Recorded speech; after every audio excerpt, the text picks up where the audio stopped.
रेवाड़ी की जनता ने उम्मीद से कहीं अधिक प्यार व समर्थन देकर बना लिया अपना ऋणी। ये कहना है रेवाड़ी विधायक लक्ष्मण सिंह यादव का।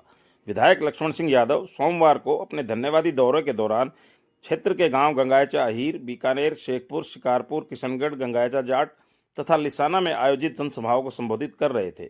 इस दौरान उन्होंने अनेक विकास कार्यों के शिलान्यास व उद्घाटन कर ग्रामीणों को समर्पित किए। सभी गांवों में विधायक का ढोल बाजे, पगड़ी, स्मृति चिन्ह तथा फूल मालाओं से लादकर जोरदार स्वागत किया। विधायक ने मौके पर ग्रामीणों की समस्याओं को सुना तथा संबंधित अधिकारियों को समाधान के निर्देश भी दिए। जनसभाओं को संबोधित करते हुए रेवाड़ी विधायक ने कहा कि गत 5 अक्टूबर को लोगों ने उन्हें जो भरपूर आशीर्वाद दिया है उसके लिए वे आभार व्यक्त करने आए हैं। रेवाड़ी की जनता ने उम्मीद से अधिक प्यार व समर्थन देकर मुझे अपना ऋणी बना लिया है। उन्होंने कहा कि रेवाड़ी की जनता ने अपनी जिम्मेदारी बखूबी निभाई है, अब मेरी बारी है। रेवाड़ी विधायक लक्ष्मण सिंह यादव ने कहा कि विकास की दृष्टि से रेवाड़ी क्षेत्र को अग्रिम पंक्ति में लाकर खड़ा करने में कोई कसर नहीं छोड़ी जाएगी। चुनाव में लोगों ने प्रचंड बहुमत के साथ मुझे विधायक बनाकर चंडीगढ़ भेजा है, अब मेरी बारी है। लोगों की समस्याओं का प्राथमिकता के आधार पर समाधान हो। चंडीगढ़ से लेकर स्थानीय अधिकारियों के साथ बेहतर तालमेल बैठाकर सभी समस्याओं का समाधान कराया जाएगा।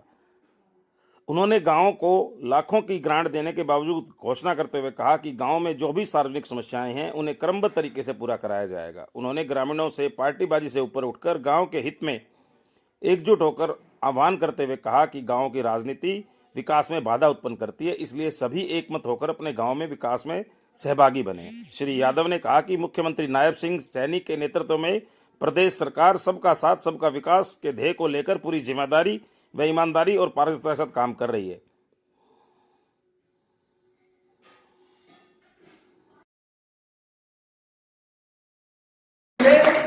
लेकिन इस चुनाव में पहली बार बीकानेर से आपने जीत दिलाई है, इसलिए मैं अपनी तरफ से भी, पार्टी की तरफ से भी और सभी साथियों की तरफ से आपका धन्यवाद और आभार करता हूं। ताकि ये रिकॉर्ड तो कम से कम तोड़ा है।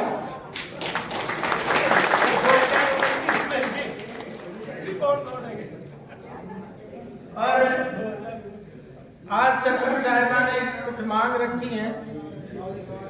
एक मांग तो लाइब्रेरी की इसी के ऊपर हो जाएगी। लाइब्रेरी की जो डिमांड है तो सरोज जी इसको तो पूरा कर ही देंगी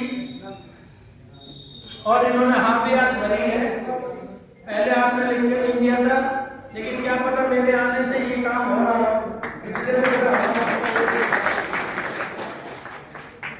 और आज सिलाई सेंटर का भी उद्घाटन शिलान्यास हुआ है, तो इसके लिए भी मैं चाहूंगा कि इसको भी जल्दी से सिरे चढ़ाने का काम है।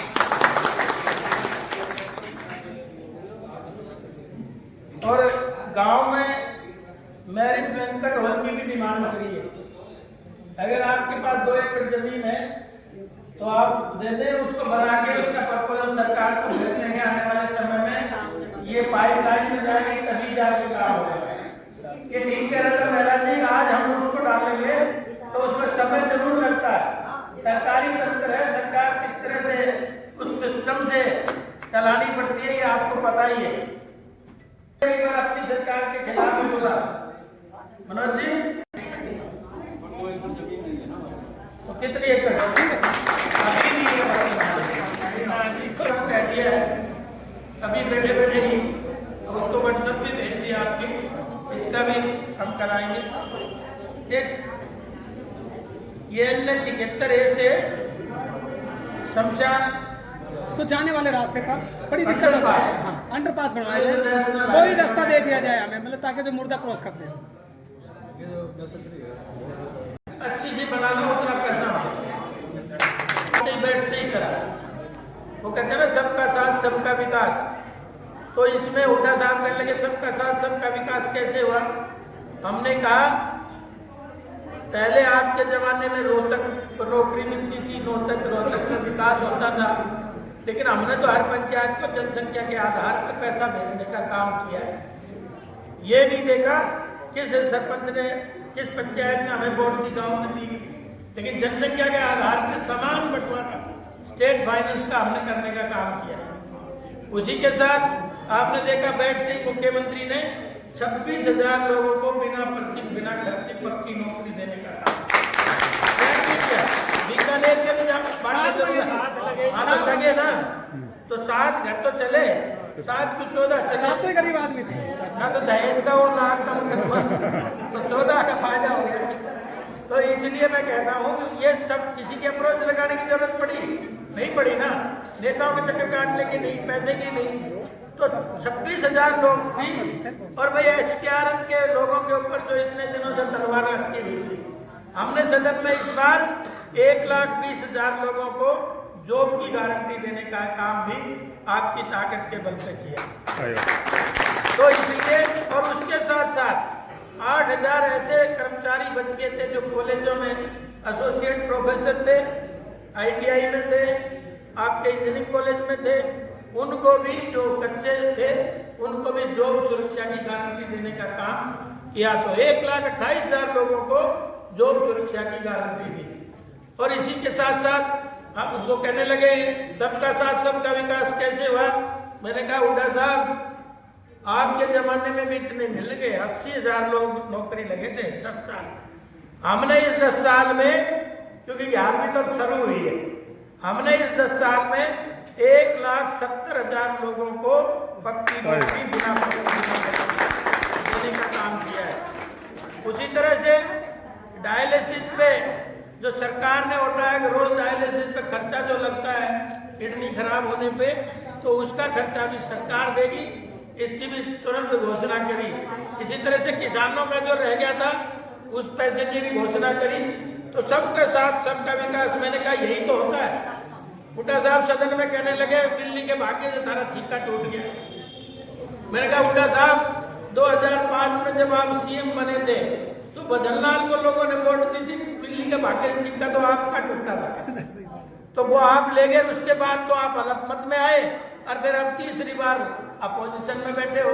उसको कहते हैं दिल्ली के भाग्य से सिक्का टूटना। हमारे तो जनता के भाग्य से सिक्का टूटा है। तीसरी बार लगातार भारतीय जनता पार्टी की सरकार हरियाणा के लोगों ने बनाई है। मैंने तो सदन में भी आप सब लोगों का धन्यवाद करा, हरियाणा की जनता का भी करा, क्योंकि इसी का नाम तो सबका साथ सबका विकास है। तब सबको बराबर लेके चलने का अगर किसी में मादा है तो भारतीय जनता पार्टी के संस्कार और संस्कृति में है। तो मैं आज तो कुछ ज्यादा नहीं कहते हुए आज तो आपके सामने ये घोषणा करके जा रहा हूँ। और जो सम्मान सूचक पगड़ी आपने बांधी है, निश्चित तौर पे बांधने वाला इसकी कीमत जानता है, लेकिन बंधवाने वाला भी आपको वादा देकर जाता है आपकी आन बान और शान कि इस पगड़ी का सम्मान बढ़ाने का काम करूंगा, कभी आपको इसका कम नहीं करूंगा। और जो आपने आशीर्वाद दिया है उसका भाई, वो चौटाला साहब कहते थे सूद समेत उतारूंगा। मैं ऋण तो नहीं उतार सकता, लेकिन किस्त जरूर लौटाऊंगा। आपका बहुत बहुत धन्यवाद।